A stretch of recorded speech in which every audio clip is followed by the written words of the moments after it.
Hello，大家好，又係我貓咖啡店主。今日落咗嚟呢個 Interpret 2025，落嚟睇下有啲咩可以攞翻去買嘅。咁我都而家都攞咗幾個分銷，今日攞啲貓糧咯，譬如 ND 啊、Neutral 啊嗰啲。今日都好多人。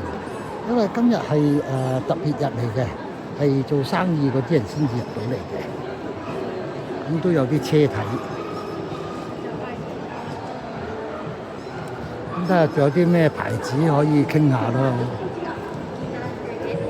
咁我下年即係今年啊，可能會主力賣下貓糧啊，啲貓啲產品咯。咁所以今日咪特登放假落嚟行下咯。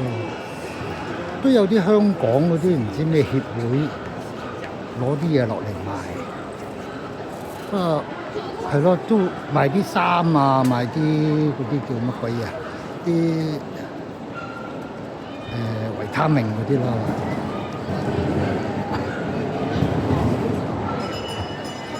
係咯，如果有興趣，唔係有興趣，如果住喺日本嘅有養貓狗嘅，可以揾我啊！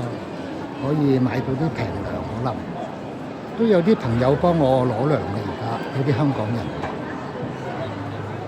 譬如Royal Canin 啊嗰啲阿勞斯啊、腰草啊嗰啲，應該都可以攞到好平㗎。